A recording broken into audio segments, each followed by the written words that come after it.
தமிழ்நாடு சட்டம் ஒழுங்கு ஏடிஜிபியிடம் தவைக்க தலைவர் விஜய் புகார் மனு அளித்திருப்பதாக அண்மை தகவல் கிடைக்கப்பட்டிருக்கிறது.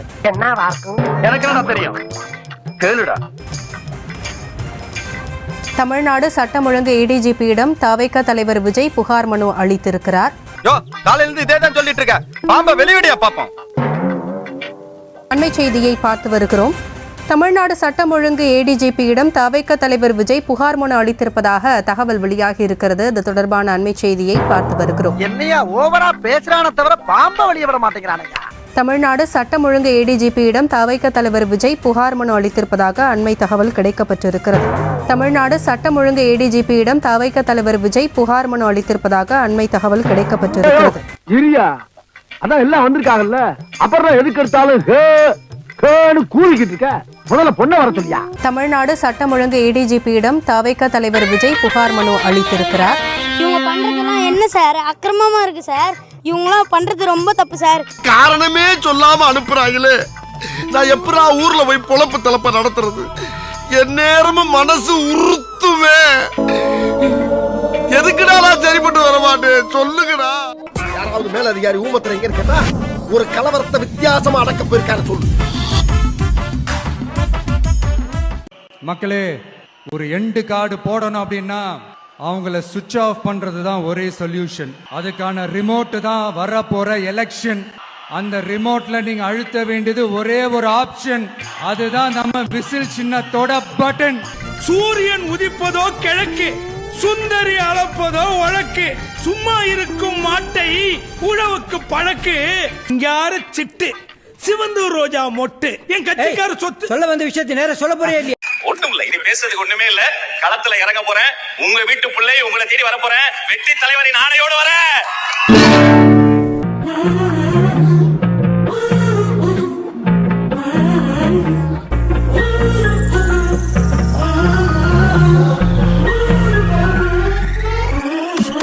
ஒரு ஈனப்பைய கையில மட்டும் கிடைச்சானவங்க செவிட்ட கட்டி அடிச்சு விடுவான். ஏண்டா உனக்கு அவ்வளவு திமிரு என்னடா? ஆஹா, கண்டா கிழிச்சு பறக்க விட்டு இருக்காரு. சட்டி போட்ட இவங்களுக்கே இந்த நிலைமையா இருந்தா சட்டி போடா நம்மளுக்கு இந்த இடத்துல இருக்கப்படாதா? எஸ்கேப் ஆயிரம் கொய்யாளு.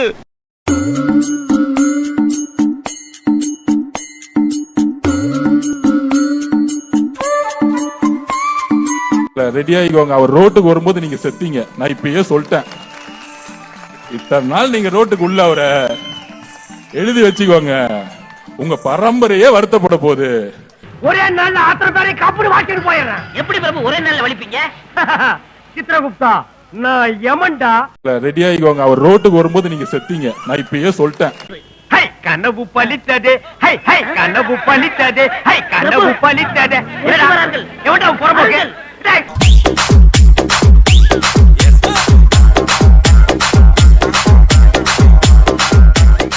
திமுக ஆதரவாளர் பொன்ராஜ் தாவேக்கவனுடைய தொண்டர்களை ஒரு விமர்சிச்சு பேசிட்டு இருக்கிறாரே, அதை எப்படி பாக்குறீங்க? இல்ல, ஒரு வலைத்தளத்தில் அடாத வார்த்தைகளால் தாவேக்காவை காயப்படுத்துவதற்கு பொன்ராஜ் நினைக்கிறார். சின்ன பையன், விடல பையன், விளையாட்டு பையன், விரலாட்டுறேன். நான் விரலாட்டுறவன் இல்லடா, விரல விட்டு ஆட்டுறவன். தமிழக வெற்றி கழகம் தொடங்கப்பட்ட நாளிலிருந்து கடுமையான விமர்சனை எங்கள் மீது வைக்கிறார். இனிமே இந்த ஊருக்குள்ள ஒன்னு பார்த்தேன், ஏண்டா இங்க வந்தோன்னு யோசிக்க மாட்டேன், ஏண்டா பிறந்தோன்னு யோசிப்பேன். இப்படிப்பட்ட ஒரு தமிழ்நாட்டுல இப்படி ஒரு தற்கொலை கூட்டம் இருக்கு அப்படின்றத காமிச்சு கொடுத்ததுக்கு விஜய்க்கு நம்ம நன்றி சொல்லணும்.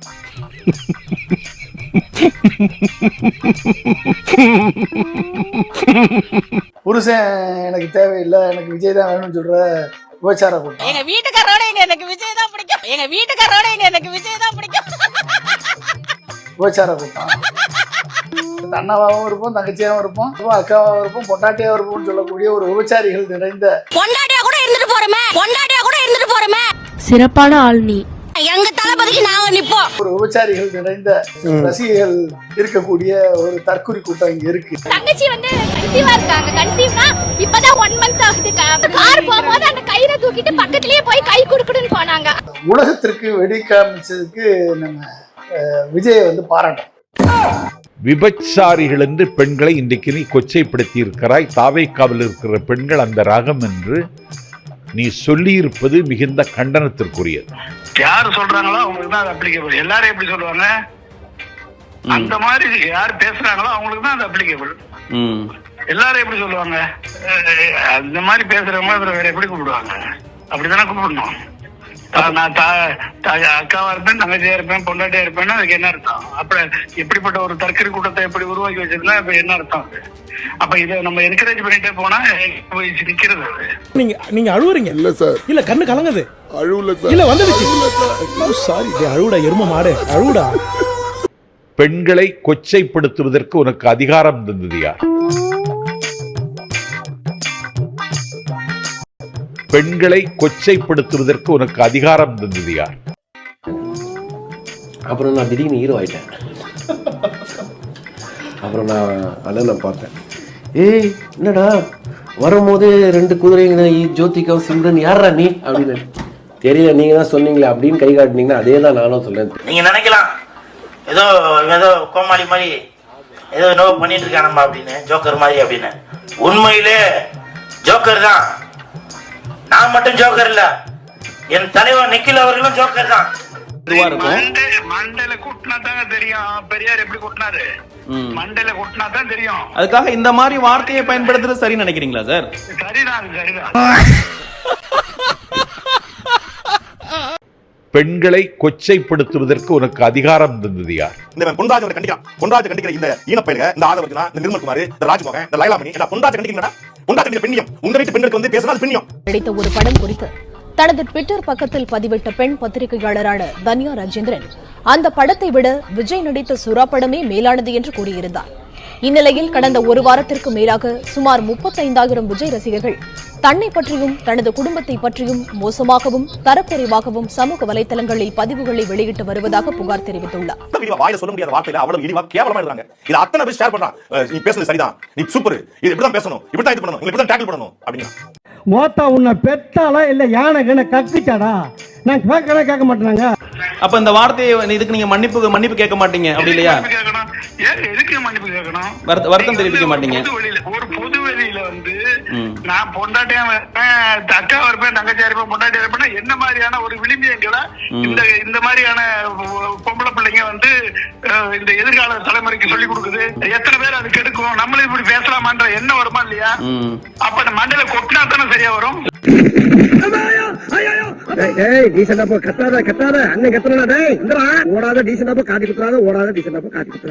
இதெல்லாம் நம்மளுக்கு பறக்கப்பட்டதா ஓடாத சொன்னாங்க.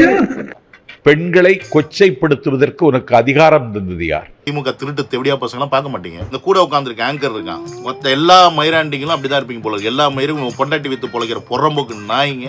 லைஃப்பை தொலைச்சிட்டேடா. நானா இப்பெல்லாம் சொல்லாதண்ணா. திமுக இருக்க வேண்டிய கூட்டி கொடுத்து அதுல வாழ்ற பிச்சை காசுல வாழ்ற பொறம்போக்கு நாய்ங்க. எப்படி முடிஞ்சா? இல்ல மண்டையில கொட்டுறது அப்படிங்கிறது நீங்களுமே இந்த மாதிரி அவதூறான ஒரு வார்த்தையை பயன்படுத்துறது உங்க தரமும் அதுல குறையுது இல்ல சார்? அது குறைஞ்சிட்டு போகுதுங்க. அவதூறான வார்த்தைன்னா இப்படி பேசுறவங்கள வேற எப்படி கூப்பிடுவீங்க? வேற என்ன வார்த்தை இருக்கு? சரியான நிலைப்பாடு. இந்த மாதிரி ஆட்களை இப்படித்தான் பேசி ஆகணும், வேற வழி கிடையாது. எனக்கே சிரிப்பா இருக்கு.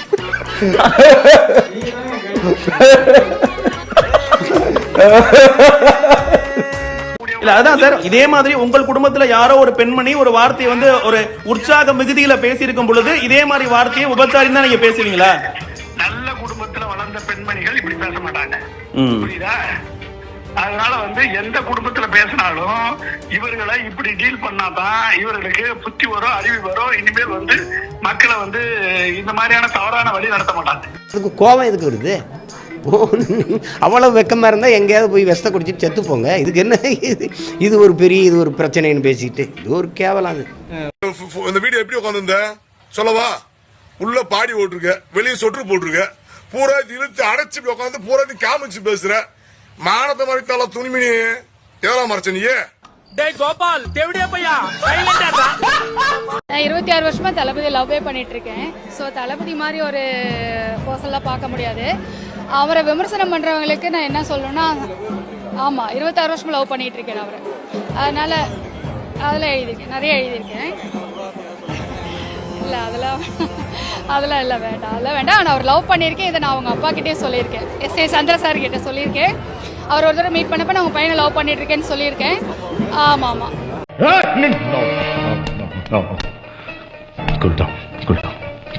ஹஸ்பண்டா அண்ணனான்னு கேட்டா அண்ணன் தான் மெயின். ஹஸ்பண்ட் எனக்கு கல்யாணம் ஆகி 6 வருஷம் ஆகுது. நான் என் அண்ணனா அவரை நினைச்சு கிட்டத்தட்ட எனக்கு 23 வயசு ஆகுது. 23 வருஷமா எங்க அண்ணன் சொல்லியே நான் அப்படியே நினைச்சுக்கிட்டேன். அதாவது 23 வருஷமா இருந்த அண்ணன் முக்கியமா, 6 வருஷத்துக்கு முன்னாடி வந்தவன் முக்கியமானா அண்ணன் தான் முக்கியம். இன்னும் என்ன நீ பைத்தியக்காரனவே நினைச்சிருக்கிறல்ல நீ? இல்லையே, நான் உங்களை பணக்காரனா நினைச்சிட்டு இருக்கேன். பைத்தியம் முட்டில கொட்டாங்குச்சி தேயிற அளவுக்கு முட்டி போட வச்சிடா அனல் பைத்தியம். ஸ்டாப் அபியூஸ் அகைன்ஸ்ட் விமன் அப்படின்லாம் வந்து இது போட்டுக்கிட்டு இருக்கான், போஸ்ட் போட்டுக்கிட்டு இருக்கான். தாவைக்காக வேலை பார்த்துக்கிட்டு இருக்கக்கூடிய ஒரு நபர். அதுக்கு வந்து விஜய் அவர்களை மன்னிப்பு கேட்க சொல்லுங்க, என்கிட்ட மன்னிப்பு கேட்க சொல்லுங்க, வைஷ்ணவி தங்கச்சி கிட்ட மன்னிப்பு கேட்க சொல்லுங்க, அந்த நடிகருடைய மனைவி கிட்ட மன்னிப்பு கேட்க சொல்லுங்க, அந்த குழந்தைகிட்ட மன்னிப்பு கேட்க சொல்லுங்க. சின்ன சின்ன பிள்ளைங்களெல்லாம் மார்க் பண்ணி அந்த பிள்ளைங்களெல்லாம் வந்து செக்ஷுவலைஸ் பண்ணி அபியூஸ் பண்ணி வச்சிருக்கானுங்களே, அதுக்கெல்லாம் மன்னிப்பு கேட்க சொல்லுங்க உங்க விஜய் அவர்களை. மன்னிப்பு கேட்பாரா? இதுக்கு உங்க விஜய் அவர்களுக்கு சம்மந்தமே இல்லையா? ஆனா இவனுங்க ஹிப்போக்ரஸியை பாருங்க மக்களே. இவனுங்களே வந்து ஸ்டாப் அபியூஸ் அகைன்ஸ்ட் விமன் அப்படின்லாம் பதிவு போடுவானுங்களா? இவனுங்களே வந்து அபியூஸ் பண்ணக்கூடிய குரூப்லயும் இருப்பானுங்களா? மேடம் இது ஆக்ஷன். அங்க பாரு வைத்த வலின்னு சொல்லி இருமுறான், வாயை புழக்கிறான் பாரு, சிரிக்கிறான் பாரு. மேடம் இவனை பத்தி இவன் பயங்கரமான ஆளு மேடம். அப்பா இருக்கிற வரைக்கும் என்ன பண்ணுவான், வைத்த வலிக்குதுமா, அப்பா ஒரு பைக் அப்படி போகட்டும், போனை எடுத்து சில்லுன்னு ரீல்ஸ் பார்ப்பான். உங்க கட்சியில இருக்கிற 2 பெண்களுக்கு இப்படி அடிபட்டுட்டாங்கன்ட்டு ஊழக்கண்ணீர் விடுறீங்களே ட்வீட் போட்டு, உங்க கட்சியில இருந்த என்ன இப்போ நான் வேற கட்சிக்கு போயிருந்தாலும் நானும் ஒரு பொண்ணு தானே, நானும் தமிழ்நாட்டுல இருக்கிறவங்க எல்லாம் பொண்ணு தானே. நம்ம கட்சி ஒண்டி நம்ம கட்சியில இருக்கிறவங்க மட்டும் பெண்ணு, மத்தவங்க எல்லாம் நான் பெண் இல்லாம என்ன? கரெக்ட். என்ன உங்க கட்சிக்காரனுங்க அவ்வளவு கேவலமா, அவ்வளவு இழிவா, அவ்வளவு அசிங்கமா பேசுறானுங்களே, அதை எதிர்த்து ஒரு கேள்வி, ஒரு ட்வீட் போட உங்களுக்கு துப்பு இருக்கா மிஸ்டர் விஜய்? நீங்களே கொஞ்சம் யோசிச்சு சொல்லுங்க, இது நியாயமா இல்லையா? அந்த பொண்ணு கேக்குறது தப்பா? நீ கேட்ட கேள்வியில செருப்பால் அச்ச மாதிரி இருக்குமா? எங்கடா செருப்பு? ஸ்டூடியோக்கு வெளியில இருக்கீங்க, இல்லன்னா நானே எடுத்து போட்டு அச்சிருப்பேன். இப்போ நீ கேட்ட ஒவ்வொரு கேள்வி என்ன செருப்பால் அடிச்ச மாதிரி இருக்குடா. மாதிரி இல்ல, உண்மையிலே செருப்பால தான் அடிச்சது. நேற்று ஒரு ஈனப்பைய கையில மட்டும் கிடைச்சானவங்க செவிட்ட கட்டி அடிச்சு விடுவான். ஏண்டா உங்களுக்கு அவ்வளவு திமிரு என்னடா? பொன்ராஜ கண்டிக்கிற இந்த ஈனப்பயலுக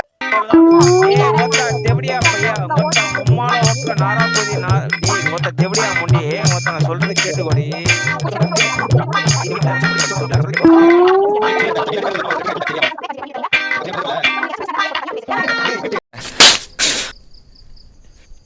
என்ன வார்த்தடா சொல்லிட்டேன். யாரை திருப்திப்படுத்துவதற்காக நீ தாவேக்காவை காயப்படுத்துகிறாய்? நறுக்கி எறிஞ்சு புடுவேண்டி. பெண்களை திரட்டி போராட வேண்டியது வரும் என்பதையும் நான் பொன்ராஜ் அவர்களுக்கு எச்சரிக்கை கடமைப்பட்டிருக்கிறேன். உட்கார்ந்துட்டு திமிரா உட்கார்ந்துட்டு பேசிட்டு கூடாது. ஆளுக்கு பெரிய நீங்க தான் பெரிய அறிஞர்கள், பிறக்கும் போதே 6-7 மூளை வச்சு உங்களுக்கு படைச்ச மாதிரியும் நாங்கெல்லாம் களிமண் நம்ம வச்சிருக்கிற மாதிரி மண்டைக்குள்ள ஒழுங்கா இருக்கணும். சும்மா இங்க தேவையில்லாத வேலையெல்லாம் பேசிட்டு கூடாது. சும்மா அங்க வந்துட்டு பேசுறது அவன் வந்து யோசிச்சு பாருங்க. மணி என்ன? 6 மணிக்கு மேல ஆட்டோ ஓடாது.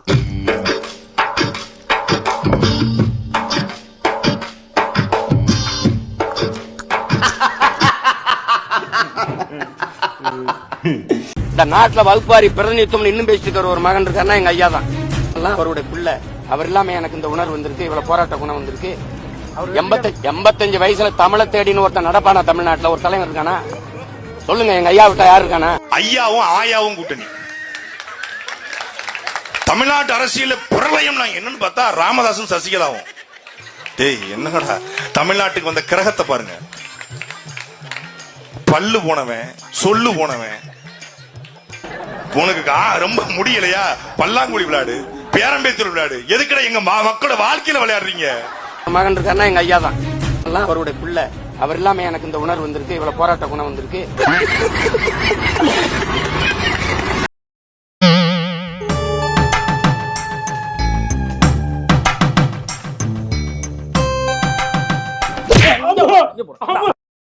ஒண்ணும் இல்லை, பேசுறதுக்கு ஒண்ணுமே இல்ல. களத்துல இறங்க போறேன். உங்க வீட்டு பிள்ளை உங்களை தேடி வர போறேன். வெற்றி தலைவரின் ஆணையோடு வரேன். இனி உங்க வீட்டுல தான் எனக்கு சாப்பாடு. நாளை காலைல டிஃபன் உங்க வீட்டுல, லஞ்ச் அண்ணன் வீட்டுல. ஜெயிக்கலாமா? வெற்றி நிச்சயம். எழும்பூர் வெற்றி தலைவரின் வெற்றி கோட்டை. வெற்றி வணக்கம், வெற்றி வணக்கம், வெற்றி வணக்கம்.